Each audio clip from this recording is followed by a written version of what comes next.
Hello, hi guys! Magandang hapon sa inyo lahat. This is Shin from Asgari Channel, a faith healer, also mata reader. So ngayong hapon, natatigyan natin na nagsasabihin sa inyo ng ating mga gabay. This is special gabay for the month of December 11 hanggang December 17 for the sign of Virgo. So Virgo, welcome sa my channel. Ano kayang messages, advices, at spirit guides ang ating masasaga for today's video? Kano naman kayang energy or kaganapan sa buhay ng mga Virgo signs ang ating mahagilap? So guys, this reading is a journey lamang, hindi lahat makaka-resonate. Kunin lamang po makaka-relate sa inyo and comment down below kung kaninong energy ang ating nasagap. And of course, maraming salamat sa mga walang sapog suporta sa aking channel. Lalong-lalo na hindi nag-skip ng ads. Naway pagpalain po kayo ng Diyos at may kapal, siksik liglig na gumapa o manumbalik sa inyong biyaya. So guys, kumapit ka na dahil nandito na ang mensahe sa iyo ng ating mga gabay for the sign of Virgo. Maraming salamat sa mga walang sapag suporta sa aking channel. Lalo na hindi nag-skip ng ads, naway pagpalain po kayo ng Diyos at may kapal, siksik digdig na gumapa o manumbalik sa inyo. So kumapit ka na. Eto na. Angel Spirit Messages, give me information. So, there's the moon card. Unang baraha, moon card. There's a truth reveal. Ang revelasyon. So, eto na. Diba? Ang revelasyon. And there's a mystery dreams. No? Maaring, diba? O, see? I told you, ang revelasyon sa lahat ng mga backstabbing. No? Yung mga traidor, impostor. No? Let's see what is additional messages. And because there's a queen, Ace of Swords, a breakthrough, a mental clarity. So parang nakakaano na ako na idea dito na something, information na parang nagkakaroon dito ng kaalaman or something information na mayroon talagang traidoran na ganap or something binabaksab ka at na nalaman mo kung sino, no? At talagang may revelasyon talagang natuklasan mo. Oh my God. So let's see what is additional messages.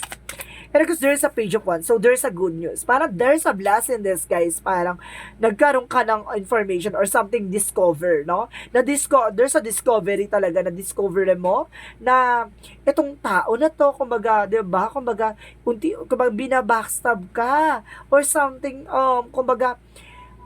something na information na parang tinatraidor ka or something impostor. So let's see what is additional messages. And because there's a tower moment. So see, there's a sudden changes or there's a chaos, no? May mga bagay na masisira or something na may mga bagay na nasira or something gusto kanyang sirain, no? Sa madaling salita. Additional messages. So kailangan mo i-release yan. Nako, parang there's an awakening, disaster awakening yan, And because there's there's an ending and a new beginning. So, may mga bagay na kailangan mo nang tapusin, no? Tapusin yung kaugnayan, tapusin yung eksena, tapusin yung tao na yan, alisin mo sa landas mo. Diba? Let's see what is the moon card. Kasi there's an ending. It's an ending and a new beginning with the death card. And a transformation. And because there's the tower moment, kumbaga there's a sudden changes na may mga biglang pagbabago na kailangan mo talagang gawin, no? Kumbaga may mga information na kailangan mo pag-ingatan. At the same time, there's a three of wands. So, there's a waiting for a soul to waiting for a step. No? Kumbaga, nag-aantay ka na lang ng parang pruweba or something information na parang nag-prepare ka na lang, no? Something, hinihintay mo na lang yung tamang eksena na makuha ka na ebidensya. Ganon. Let's see what is the Ten of Swords. And of course, there's an Ace of Pentacles. So, some of you nag-betray to. About, kumbaga, there's an investment scam or something, kumbaga, nangutang or kumbaga, nagkaroon ng backstabbing about sa finances with a big money, no? Kumbaga, meron talaga dito na eksena about sa pera. Pero, there's an opportunity na, kumbaga, kailangan mo lang mag-ingat, no? Baka matraidor ka. At of course, there's a big money involved dito. It's either a big money coming in for you or a big money losses with you. Let's see what is the Ace of Swords. So there's the Devil. My God. So, there's a devil energy, no? So, ibig sabihin dito, it's a temptation, no? Parang may tukso na natuklasan mo.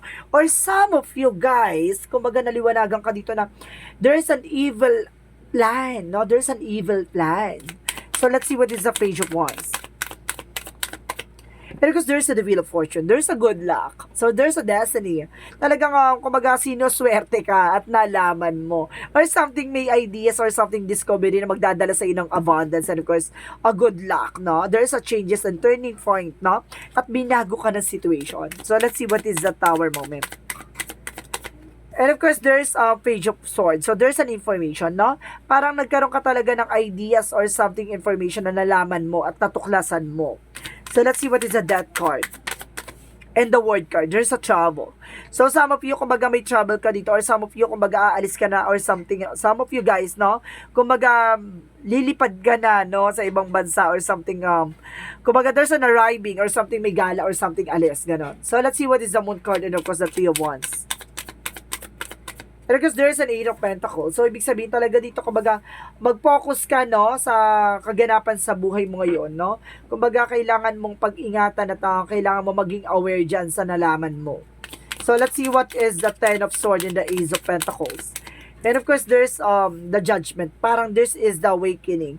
A wake-up call sa'yo na wag ka nagtitiwala, no? At wag ka naniniwala agad-agad sa mga bagay-bagay o sitwasyon. Kasi parang binackstab ka, no? At mag-ingat ka, baka parang, ano pa lang to, sign pa lang to, parang sign pa lang na mangyayari na. At ngayon, at least natuklasan mo, hindi pa nangyayari. Or some of you nangyari na. So, let's see what is the Ace of Swords and the Devil card.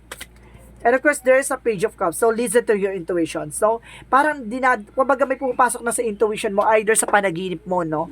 Nananaginip ka na ng ahas or something. Kumbaga, itong tao na to, kumbaga may gut feeling ka na sa kanya na parang may ahas or something buhaya, parang ganon. So, ibig sabihin dito na tinatrader ka behind your back. So, let's see what is the Page of Wands. And of course, there's a Wheel of Fortune. So, there's the Knight of Swords. So, there's a success driven. So, ibig sabihin dito, huwag kang mag-alala kasi kumbaga, itong balita na to or something plano na to na magdadala sa ng magandang kapalaran. And of course, kumbaga, magsasuccess ka pa din. So, let's see what is the Tower moment in the Page of Swords. So, there's a Chariot. Maraming parating, no? There's a lot of changes and there's a lot of movement coming in for you. No? Kumbaga, there's an action and of course, control. So, kasi, kumbaga, alam mo na yung magiging direction mo sa eksena na yan. So, let's see what is the Death card and the Word card. What is the Death card and the Word card? So, there's a King of Pentacles. So, there's an information of being practical. And of course, there's a wealth and business, no? Kumbaga, parang binago yung mundo mo. No? At babaguhin mundo mo dito na parang there's a big money coming in for you. Na kumbaga, magkakaroon ka ng security about sa finances, security about sa love life, security about sa health. So, let's see about naman sa outcome. Let's see about sa outcome.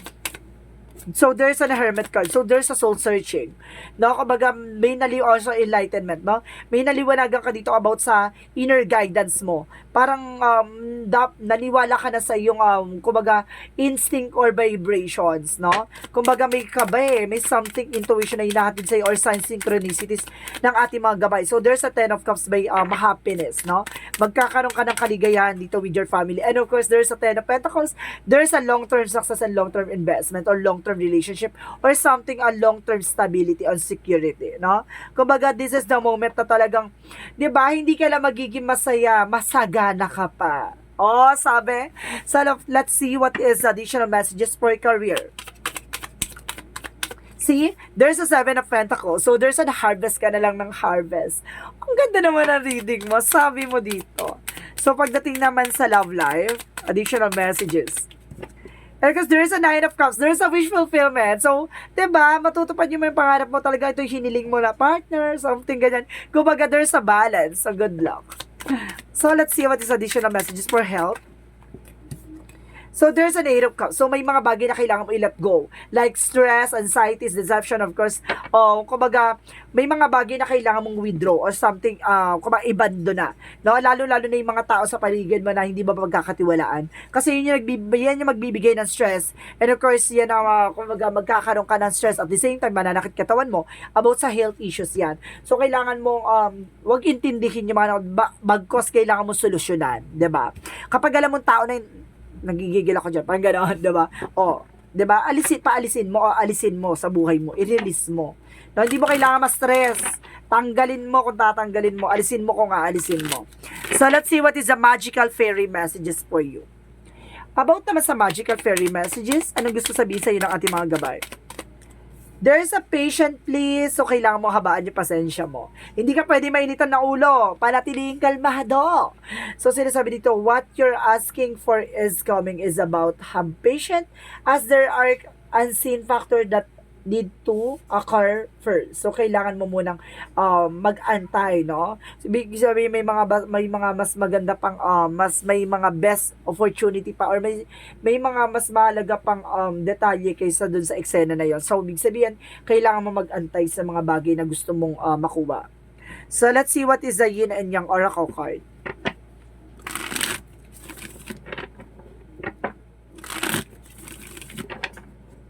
So, let's see what is the yin and yang oracle card.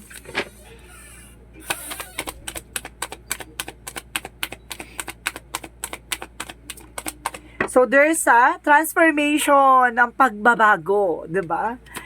Ang pagbabago, magaganap na. And of course, there's a Ace of Water. So, may kinalaman ka sa Pisces, Cancer, Scorpio.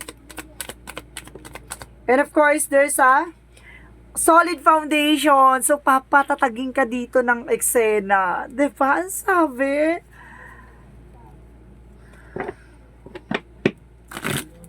Ang pagbabago magaganap na. Parang ang sarap pakinggan. So, let's see what is additional messages. And because there is a deep cellular healing. So, there is a physical and emotional healing. See, diba? Maalis na ang stress mo, magayaman at magiging masagana pa buhay mo. Ang sarap naman sa feeling. So, let's see what is the chakra. What is the chakra for angel spirit guides? Oh my God. So, there is a release. Oh, I told you so. So, kailangan mong alisin, diba? Kailangan mong alisin. And of course, there is a completion. Huwag mong hayaan mahuli ang lahat. O, yung sinasabi, diba? Kung nalaman mo na natuklasan mo, huwag mo nang hayaan mangyari pa. And of course, perfection. So, kumbaga, dapat alam mo, dapat yung mga grounds mo, diba? Kumbaga, hindi ka naman perfect din sa situation mo, kaya kailangan maging matalino ka man lang sa decision mo. So, let's see what is Arcangel Raphael. Sinasabi dito, consultant nutritionist. So, kailangan mo magpa-consult sa nutritionist. Ibig sabihin, baka kailangan mo ng diet or something, kailangan mo kumain ng mga masusustansya or something information about sa health mo, no? So, let's see what is additional messages. And of course, there is a manifesting. Ibig sabihin, kailangan mo na magtanim, no? Or something, kailangan mo mag-invest. Nang sa gano'n may aanihin ka sa mga susunod na panahon. And of course, there is a growth by the sun card. So, magkakaroon ka ng growth and expansion. And God energy represent a positive outcome. So, let's see what is the additional messages for energy. So, there is a magician in the mirror. See? There is a reflection and of course, there is a manifestation. Diba? Kung ano naman yung mga bagay na ginawa mo, babalik sa'yo. Parang ganon. And of course, there is an angel strength. Diba? Kung baga sinasabi dito, kailangan mo maging matapang, maging malakas, maging, diba? Confident ka sa ginagawa mo. Ganon siya. So, let's see what is additional messages for angel spirit guides. And of course, sinasabi dito, there is a children. Some of you may mga anak na. And of course, there is a strength. Oh my God, double clarification strength card, no? Confidence. No? Kailangan kayo i-encourage mo yung sarili mo maging malakas, maging matibay, gano'n. And nutritionist. So, double clarification ng nutritionist. So, kailangan mo talagang na magpatingin na guys. Kailangan mo magpatingin. So, let's see what is additional messages. Mamaya hindi na pala maganda yung pagpayat mo. Mamaya hindi na pala maganda yung pagtaba mo. Kaya kailangan mo magpa-check up, ha? And there's an empathy. So, ibig sabihin dito, I am open to seeing the both side of situation. No? Kailangan titignan mo lagi yung, kumbaga, ano yung magiging maganda or possibilities ng mga eksenang magiging decision mo. And of course, there's a discipline. Kailangan mo rin magkaroon ng disiplina sa sarili mo, sa isip mo, and of course, emotional mo. No? So, let's see what is additional messages for Romance Angels.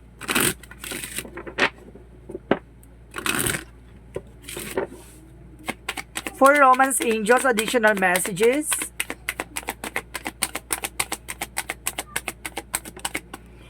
healing family issue. So, magkakaroon ka na ng healing family issue dito. No? So, nagkaroon talaga ng betrayal. So, some of you guys, no, parang may nag-betray dito ng family related. Parang ganun. So, let's see what is Archangel Michael. So, anong chika ni Archangel Michael for you?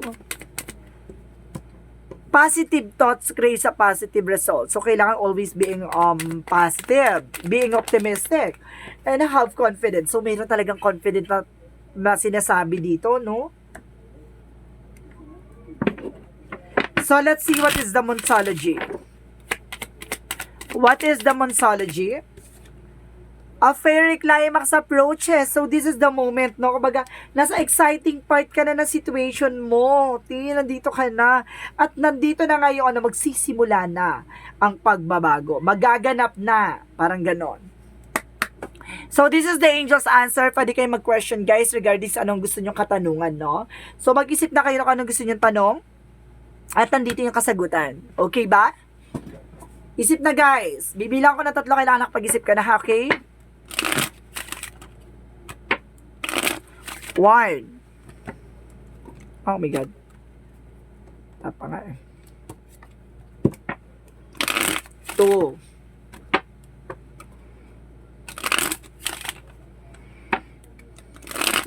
3. Okay, angel's answer. Please give me an answer for your questions. For their questions, rather. Okay, improving health. So, some of you mag-improve na raw yung health mo. And of course, you're ready. So, kailangan mo maghanda. Eto na. So, ito ni sinasabi na, eto na, mag-aaganap na. Parang ganon. Ay, super excited ako dito sa eksena mo, ha? And there's a no. May mga bagay na kailangan mong hindian. Hindi puro oo. Kailangan mo rin marunong humindi. Ha? There's a no. And because there's a success. So, magtatagumpay ka na dito. This time, this is the moment. So, let's see what is the angels, what is the Jesus loving quotes. So, anong gusto sabihin sa'yo ni Jesus loving quotes? Jesus loving quote said, have faith in God. So, magtiwala ka at maniwala ka sa ating Panginoon, ha? Kumaga sinasabi sa'yo dito, the more na nagtitiwala ka, gawin mong sentro si God. Ibibigay niya sa iyo ng tamang daan at tamang landasin. So, this is the angel's number, guys.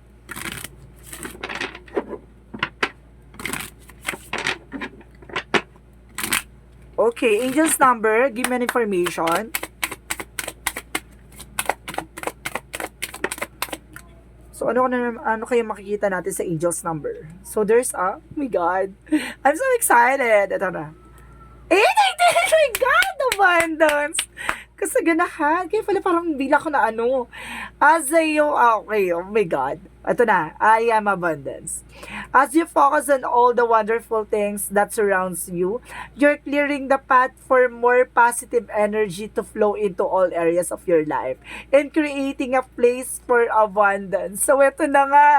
Diba? Paabot kamay mo na. Parating na talaga, no? Magaganap na. Ito na, kumapit-kapit ka na dahil ito yung magpapabago ng sitwasyon mo. So, let's see what is the messages of life. Okay, there's a love affair. So, ibig sabihin dito, guys, I re-announce my pain and release my resistance. Today, I choose to reside in the light of my being. I rise up boldly and ask for my understanding that will free me of my duality. My prayers are heard and God sends angelic help. And of course, so that love and peace find their way to me when I open my eyes, love appears. So, ibig sabihin dito, pinapakita sa'yo ni God na yung pagmamahal niya sa'yo, no? Diyan niya pinapakita sa signs or synchronicities na, kumbaga, matutuklasan mo at malalaman mo ang kaganapan na mangyayari sa hinaharap mo. Hindi niya hayaan na, kumbaga, mapunta ka sa alanganin. Gusto niya mapunta ka sa magandang bukas na nakalaan para sa'yo, diba? Hindi ka niya ipapahamak, bagkos ilalagay ka niya lang sa tamang landasin. So guys, this is a special gabay for the month of December 11 hanggang December 17 for the sign of Virgo. So Virgo, maraming salamat for your wonderful reading. So once again, this is Chin for my Sagari channel, a faith healer also on tarot reader. So this reading is a general reading lamang, hindi lahat makaka-resonate. Kunin lamang po ang makaka-relate sa inyo and comment down below kung kaninong energy ang ating nasagap. And of course, maraming salamat sa mga walang sawang pag-support sa aking channel. Lalo na hindi nag-skip ng ads. Naway pagpalain po kayo ng Diyos at may kapan. Siksik, diglig na gumapo man balik sa inyo. Maraming salamat po and see you in the next video. Bye-bye and babush!